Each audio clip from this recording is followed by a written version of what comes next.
امام راضی رحمۃ اللہ علیہ نے رب العالمین کی تفسیر کرتے ہوئے حضرت ذوالنون مصری رحمۃ اللہ علیہ کا واقعہ نقل کیا ہے کہ وہ ایک دن کپڑے دھونے کے لیے دریائے نیل کے کنارے تشریف لے گئے۔ یکایک انہیں ایک موٹا تازہ بچھو دکھائی دیا جو ساحل کی طرف جا رہا تھا۔ جب وہ کنارے پر پہنچا تو پانی میں سے ایک کچھوا نکلا اور سطح پر تیرنے لگا۔ بچھو نے جب اسے دیکھا تو وہ کود کر اس کی پشت پر سوار ہو گیا۔ کچھوا اسے لے کر دوسرے کنارے کی طرف چلا۔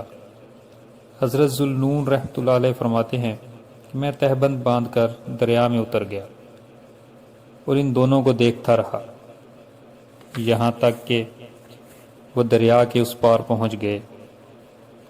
یہاں پہنچ کر بچھو کچھوے کی پیٹھ پر سے اترا اور خشکی پر چڑھ گیا۔ میں بھی دریا سے نکل کر اس کے پیچھے ہو لیا یہاں تک کہ میں نے دیکھا کہ ایک گھنے درخت کی چھاؤں میں ایک نوخیز لڑکا گہری نیند سو رہا تھا۔ میں نے دل میں کہا کہ یہ بچھو دوسری طرف سے اس نوجوان کو کاٹنے آیا ہے۔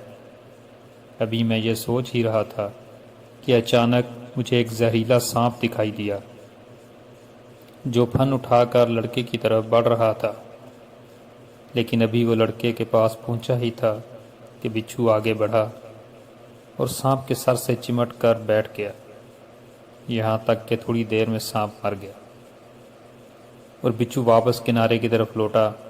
وہاں کچھوا اس کا منتظر تھا۔ اس کی پیٹھ پر سوار ہو کر وہ دوبارہ اس پار جا پہنچا۔ میں یہ عجیب ماجرا دیکھ کر حیران ہوا۔ میری آواز سن کر نوجوان جاگ اٹھا۔ میں نے تمام قصہ سنایا۔